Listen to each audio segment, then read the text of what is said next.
আসসালামু আলাইকুম দর্শকবৃন্দ, কি অবস্থা সবার? আশা করি সবাই ভালো আছেন।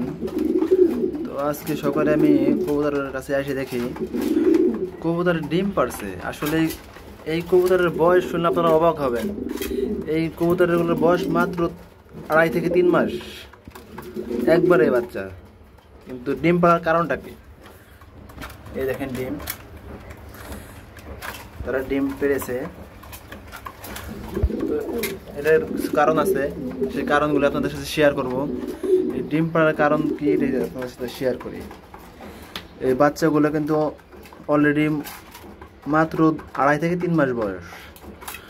এটার সাথে আর একটা বাচ্চা ছিল, গত ভিডিওতে দেখছেন যে একটা গিরিবাজ বাচ্চা ছিল, ওইটারে সরাই দেওয়ার পরেই এই বেচারারা এই কাজটা করছে। ঠিক আছে, এই ডিমটা আসলে ফুটবে কিনা এটা আমার জানা নাই, ফুটবে কিনা, নতুন ডিম পারছে। কিন্তু এই ডিম নিলে কি ক্ষতি হবে এটা আপনাদের বলবো। ডিম যদি এখন ওদের দিয়ে তাওয়া দেওয়ায় বাচ্চা নিতে চাই, তার ওদের যে ক্ষতিগুলো হবে, প্রথমত ওদের অ্যাডাল্ট হয় না, ফুল অ্যাডাল্ট হয় নাই, ওদের বয়স মাত্র 2.5 থেকে 3 মাস। তো সেক্ষেত্রে যদি ওদের এখন ডিম বাচ্চা করাই, তাহলে এই কবুতরগুলো বেশি দিন টিকবে না। বিশেষ করে আপনার মাদি কবুতরটা অনেক দুর্বল হয়ে যাবে, হাঁটতে পারবে না, অসুখ বিসুখ হয়ে মরে যাবে, অসুস্থ হয়ে পড়ে থাকবে, মানে টিকবে না এই কবুতরগুলো যখন ডিম বাচ্চা করাই ওদের দেয়। সেক্ষেত্রে আমরা এই ডিমগুলা সরাই দেব, এবং যখন বেবিগুলো একটু বড় হওয়ার পর নর্মালি চেনা যায়, তখন এইগুলো আলাদা করে দেওয়া উচিত। যখন ফুল অ্যাডাল্ট হবে তারপরে হয় ডিম বাচ্চা নিলে ঠিক আছে। এগুলা যখন আমার তো মানে বারান্দায় পালি, যেক্ষেত্রে আমার খাঁচা বা এক্সট্রা কোনো খাঁচা বা নাই, এই জন্য আমি আলাদা করে রাখতে পারি নাই, একসাথে ছিল, এই জন্য ওরা ডিমটা পাড়ার সুযোগ পাইছে, বা একলগে থাকার কারণে মিটিং করার পরে ওরা ডিমটা দিয়েছে। তো যদি এখন ওদের দিয়ে ডিমগুলো আমি ফুটাই, তাহলে কবুতরগুলো আমি বেশি দিন রাখতে পারবো না, অসুস্থ হয়ে যাবে, নষ্ট হয়ে যাবে কবুতরগুলো। সেক্ষেত্রে আমার এই ডিমগুলো সরাইয়া নর্মা দিয়ে আলাদা করে দিতে হবে। আর ওর বাপ মা এই যে, ওর বাবা মা এই যে আবার একটা বাচ্চা পড়ছে, মাত্র বাচ্চাটার বয়স মাত্র 4 দিন থেকে 5 দিন, কিন্তু একটা বাচ্চা তো যেন গ্রোথ ভালো। আর এই যে সেই গিরিবাজগুলো, যে গিরিবাজে মানে এখন বাচ্চা দিছে, আবার ডিম পেড়ে আবার বাচ্চা দিছে। তো আমার খাঁচার স্পেস কম, যে কারণে ডিম ভিতরে আমি মাঝখানে একবার ডিম ফেলাই দিছি, তারপরে আবার ডিম পারছে।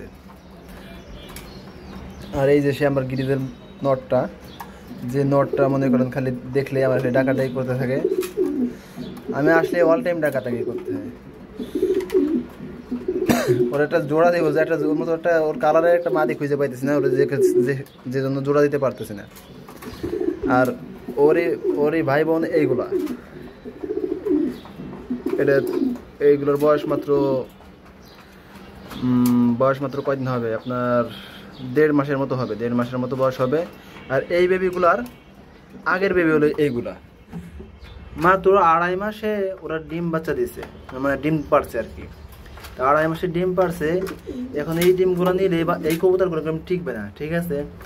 সেক্ষেত্রে ওদের ডিম পাড়ার এই ডিমগুলো সরাই দেবো। আমি তো তাওয়া দিইনি অলরেডি, আমি ডিম পাড়ার তাওয়াগুলো দিলে হয়তো তাওয়ার ভিতরে ডিমটা পারতো, আমি ওইগুলো দিই নেই। আর আমি বুঝতে পারিনি যে ওরা এত অল্প বয়সে ডিম পারবে। সেক্ষেত্রে ওদের আমি এই ডিমগুলো সরাই দেবো, আর হয়তো কিছুদিনের ভিতরে একটা খাঁচা এনে ওদের নর্মালি আলাদা করে দিতে হবে। তা না হলে তো এই ডিম সরানো কিছুদিন পর আবার ডিম পারবে। সেক্ষেত্রে কবুতরগুলো দুর্বল হয়ে কবুতরগুলো নষ্ট হয়ে যাবে।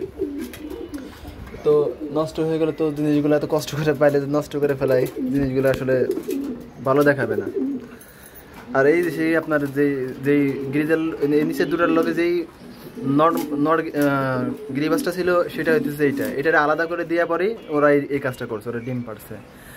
আর এর কিছুদিন আগের যে ভিডিওগুলো দেখছিলেন, যে বাচ্চাগুলো একেবারে অসুস্থ, চলতে ফিরতে মানে আপনার হাঁটতেই পারতো না, সেই বাচ্চাগুলো দেখেন মাশাআল্লাহ একদম ফুল সুস্থ।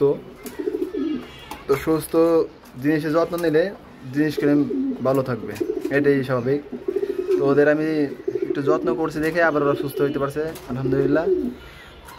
আর এই যে আমি বলছিলাম যে আমার বারান্দায় একটা পাখির বাসা দেওয়া হয়েছিল, এই বাসায় আপনার দোয়েল পাখিতে ডিম পারছিল, এটা দেখাইছিলাম আপনাদের।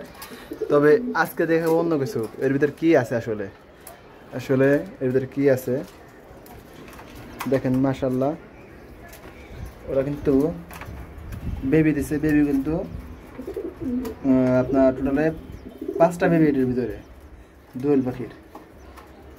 দেখেন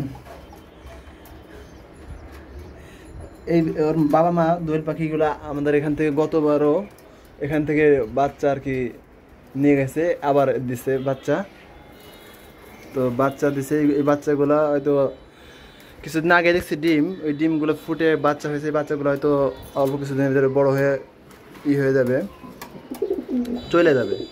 তো ওদের যদি আমি এখানে ধাওয়াই দিতাম বা খেলাই দিতাম তাহলে গেলে ওরা আর এখানে ডিম বাচ্চা দিত না বা আর আসতো না। ওদের যেহেতু এখান থেকে একবার বাচ্চা ফুটায় বড় করে নিতে পারছে, সেক্ষেত্রে ওরা আবারও এখানে আসছে, যেখান থেকে আবার নিতে পারবো। আসলে জিনিসগুলো এমন, যদি ওদের ডিস্টার্ব না করা হয় বা ওদের কিছু না করা হয় তাহলে ওরা আপনার আসবে, ডিম বাচ্চা করবে, আবার চলে যাবে, আবার আসবে, এটাই হচ্ছে নিয়ম। তো আসলে আমাদের কবুতরকে আমি খাবার মিক্সার খাবার বাজার থেকে কিনলে, ওই খাবার খাওয়াইলে জিনিসটা হয় কি আপনার ওরা ভালো খাবারগুলো দেয় না, ধোলা ভালো থাকে। সেক্ষেত্রে খাবার যদি আলাদা কিনে আপনারা মিক্সার করে নিতে পারেন, সেক্ষেত্রে আপনাদের ভালো হবে।